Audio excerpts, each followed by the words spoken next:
సుమన్ టీవీలో మీ business promotions కోసం ఈ కింది నెంబర్ను సంప్రదించగలరు.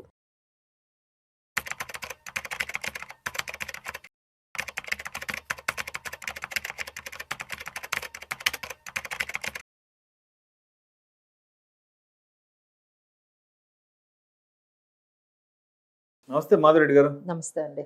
మాధవరెడ్డి గారు, గత 2 సంవత్సరాల నుంచి మార్కెట్లు బాగా నెగటివ్ రిటర్న్స్ లో ఉన్నాయి. అన్సర్టనిటీ, వాలటాలిటీ ఫేస్ చేస్తున్నాయి. సో ఈ 2 సంవత్సరాల్లో చాలా మంది ఇన్వెస్టర్స్ అనే వాళ్ళు ఏం చేశారంటే వాళ్ళ పోర్ట్ఫోలియోలను దృష్టిలో పెట్టుకొని కొంతమంది మార్కెట్ల నుంచి ఎగ్జిట్ అయ్యి బయటకు వచ్చడం ఉన్నారు. మరి కొంతమంది ఇన్వెస్ట్మెంట్స్ ని అలా పాస్ చేసి పెట్టుకోవడం, కొత్త ఫ్రెష్ ఇన్వెస్ట్మెంట్స్ చేయకుండా ఇంకొంతమంది కొత్తగా మార్కెట్ లోకి ఎంటర్ అయ్యి ఫ్రెష్ బయింగ్ చేయడం. ఎందుకంటే ఇప్పుడు చాలా తక్కువకి వస్తున్నాయి. ఇంకొంతమంది పోర్ట్ఫోలియో ఏదో రీబ్యాలెన్సింగ్లు, చర్నింగ్లు రకరకాలుగా చేస్తున్నారు. అంటే ఇక్కడ 2 డిఫరెంట్ మైండ్ సెట్లు ఉన్నాయి. మార్కెట్ జర్నీలో పార్టిసిపేట్ చేస్తారు. కొంతమంది ఏమో మార్కెట్ నెగటివ్ లో ఉందని చెప్పి వెనక్కి వచ్చేస్తున్నారు. కొంతమంది మార్కెట్ నెగటివ్ లో ఉంది, ఇప్పుడు ఎంటర్ అవ్వాలి, దీని ఆపర్చునిటీ క్యాచ్ చేసుకోవాలని కొంతమంది ఫ్రెష్ బయింగ్ చేస్తున్నారు కదా. అసలు మార్కెట్ ఇంతటి వాలటాలిటీలో ఉన్నప్పుడు మన మైండ్ సెట్ ఎలా ఉండాలి, ఒక ఇన్వెస్టర్ యొక్క సైకాలజీ ఎలా ఉండాలి, మన మైండ్ సెట్ ని ఎలా బ్యాలెన్స్ చేసుకోవాలి? సో కొన్ని ఈ ఫాలింగ్ మార్కెట్ లో స్ట్రాటజీస్ అనేవి కొన్ని పెట్టుకోవాలి. సో దానికి తగ్గట్టుగా మనం చేస్తున్నామా లేదా అనేది కూడా చెక్ చేసుకోవాలి. సో జనరల్ గా మనం రీజన్స్ ఈ లాస్ట్ 2 years నుంచి ఎందుకు ఇంత ఫాల్ వచ్చిందంటే అందరికీ తెలిసినవే.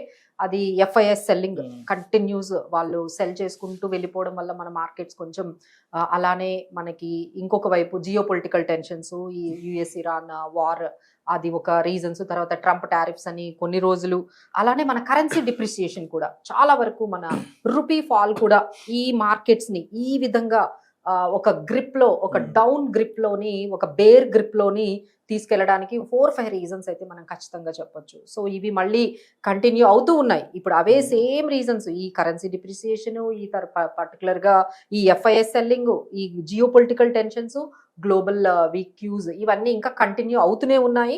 ఇంకా వాలటిలిటీ జరుగుతూ ఉంది. సో చాలా మంది అసలు ఏం చేయాలి అనేది ఒక్కొక్క స్ట్రాటజీ, మీరు చెప్పినట్టుగా డిఫరెంట్ మైండ్ సెట్స్ అనేవి మనకి కనిపిస్తూ ఉన్నాయండి.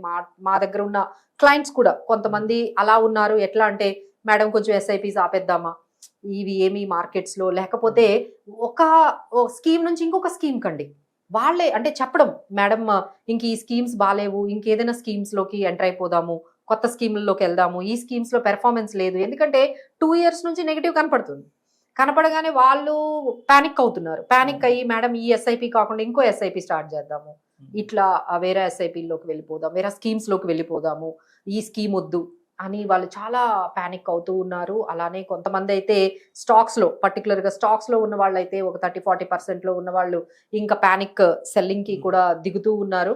సో కొంతమంది ఏం చేస్తున్నారంటే, కొంతమంది ఇన్వెస్టర్స్, మేడం ఒక 10% తగ్గింది, 20% తగ్గింది, ఇందులో లంసమ్ ఇంకొంచెం 50,000 యాడ్ చేయమంటారా, ఓ 50,000 కానీ 1 lakh కానీ యాడ్ చేయమంటారు. ఇలా ఈ విధంగా స్ట్రాటజీస్ ఉంది. అసలు కరెక్ట్ గా మనము ఏం చెయ్యాలి, ఎలా మనము ఈ ఫాలింగ్ మార్కెట్స్ లో మన స్ట్రాటజీస్ ఏ విధంగా మనం పెట్టుకోవాలి ఇన్వెస్ట్మెంట్ అంటే, ఫస్ట్ థింగ్ ఏంటంటే, ఫస్ట్ చేజింగ్ అనేది ఆపేయాలండి. అంటే అందరూ చేస్తున్నది ఏంటంటే, నెక్స్ట్ బిగ్గెస్ట్ స్టాక్ ఏది పెరుగుతుంది, నెక్స్ట్ బిగ్గెస్ట్ థీమ్ ఏముంటది, నెక్స్ట్ బిగ్గెస్ట్ ఫండ్ ఏది పెరగబోవచ్చు, ఇలా వాళ్ళ ఆలోచనలన్నీ కూడా నెక్స్ట్ బిగ్గెస్ట్ చేజింగ్ మీద స్పెక్యులేటివ్ గా ఆలోచించేస్తూ ఉన్నారు. ఏ థీము మనకి పెరగబోతోంది, అందులోకి వెళ్ళిపోదాము, ఏ స్టాక్ పెరగబోతోంది, ఎలాంటి సెక్టార్లు పెరగబోతున్నాయి, అందులోకి వెళ్ళిపోదాము అనే ఈ చేజింగ్ మీదే ఉంటున్నారండి. బట్ బేసిక్ అనేది అక్కడ మనకి మర్చిపోతూ ఉన్నారు. That is one thing. ఈ చేజింగ్ కన్నా ఇప్పుడు మనకున్న పోర్ట్ఫోలియోస్ లో ఇంకోటి ఏంటంటే,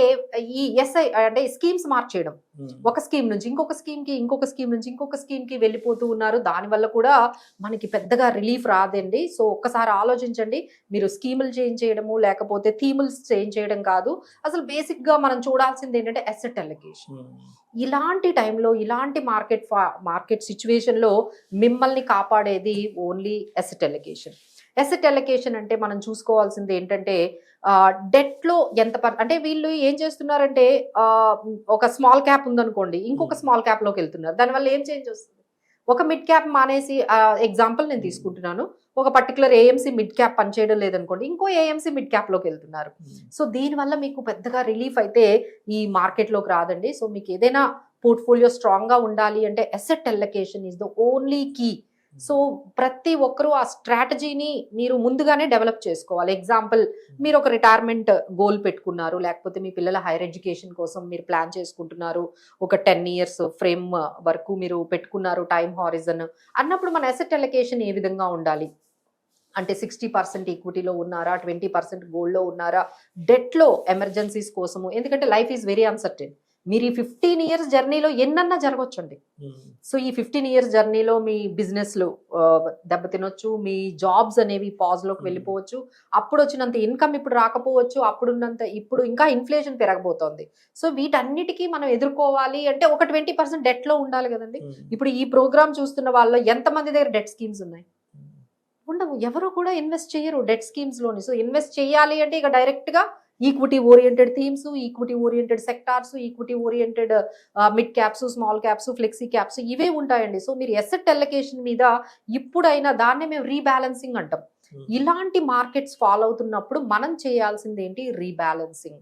రీబ్యాలెన్సింగ్ అంటే మీకు ఎక్కువ ఈక్విటీ పోర్షన్ అయిపోయింది అనుకోండి, మీకున్న మొత్తం ఇన్వెస్ట్మెంట్స్ అన్నీ కూడా ఈక్విటీ రిలేటెడ్లో ఉంటే ఖచ్చితంగా మీరు దాన్ని 60-70%కి తెచ్చేసుకోవాలి. ఆ 20% 30% గోల్డ్ కానీ, లేకపోతే కమోడిటీస్ కానీ, లేదు అంటే మనం డెట్ ఇన్స్ట్రుమెంట్స్లోని 30% వరకు, 20-30% వరకు మనము ఈ పర్టికులర్ జోన్లో ఉన్నామా లేమా అనేది ముందు అది చెక్ చేసుకోవాలి.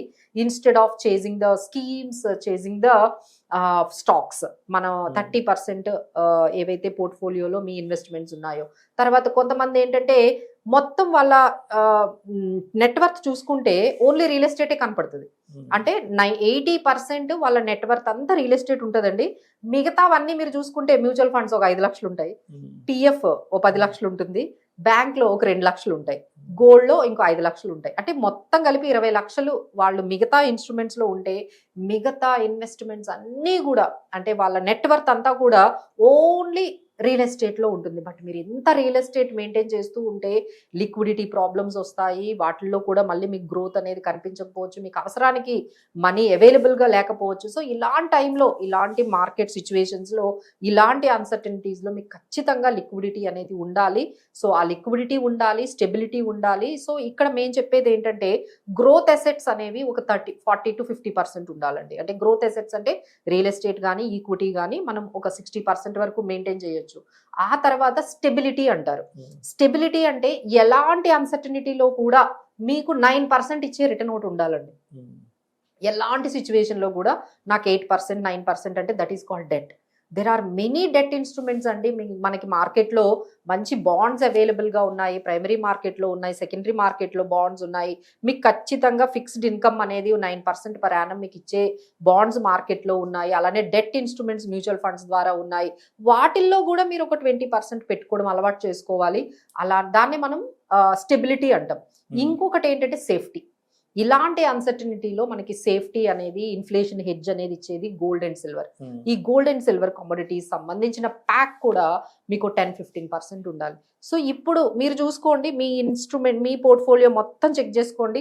రియల్ ఎస్టేట్లో ఎంత ఉన్నాను, గోల్డ్ అండ్ సిల్వర్లో ఎంత ఉన్నాను, డెట్ ఇన్స్ట్రుమెంట్స్లో ఎంత పర్సంటేజ్ పెట్టాను, ఈక్విటీ ఇన్స్ట్రుమెంట్స్లో ఎంత పర్సంటేజ్ పెట్టాను. ఇప్పుడు మీకు పూర్తిగా అవగాహన వస్తుంది. ఎందులో అయితే మీకు ఎక్కువ అయిపోతుందో పర్సంటేజ్ 80%, 90% ఒకే అసెట్లో ఉన్నది అంటే ఇమ్మీడియట్గా దాన్ని తగ్గించండి. మిగతా అసెట్ క్లాసెస్లో అసలు మీరు ఎక్కడ అసలు డెట్ ఇన్స్ట్రుమెంట్లో నేను ఇన్వెస్ట్ చేయట్లేదు, గోల్డ్ అండ్ సిల్వర్ ఈటీఎఫ్స్లో లేను అంటే ఇమ్మీడియట్గా దాన్ని యాడ్ చేసుకోవడం వల్ల మనకి ఓవరాల్ పోర్ట్ఫోలియో కొంచెం ఇలాంటి సిచ్యువేషన్లో మీకు స్టెబిలిటీ అనేది తీసుకొస్తుందండి.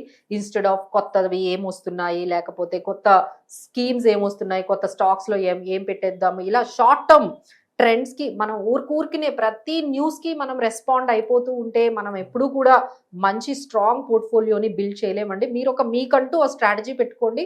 ఆ స్ట్రాటజీ అనేది మేము ఆల్రెడీ చెప్పాము. గ్రోత్ అసెట్స్ 60-70 అండ్ తర్వాత మనకి స్టెబిలిటీ కోసం ఒక 20-30%, 20% వరకు డెట్ అండ్ మిగతాది ఏంటంటే సేఫ్టీ కోసం గోల్డ్ అండ్ సిల్వర్ లో పెట్టండి. సో ఈ విధంగా మీరు మెయింటైన్ చేసుకుంటూ ఉండండి. ఈ విధంగా ఇంకా మీకు ఏమైనా డౌట్స్ ఉన్నాయి, definitely it is very tough అనుకుంటే we are there to help you. మీరుకైతే ఓన్ గా మీ ఎక్స్పెరిమెంట్స్ తో చేస్తూ ఉంటే మాత్రం it will go a very hard situation. ఎందుకంటే markets have become very very challenging అండి. ఇలాంటి టైంలో మీకు ఏమైనా ఎక్స్పర్ట్ ఒపీనియన్ కావాలి అనుకుంటే definitely you can reach the financial experts. Thank you so much Madhuri గారు.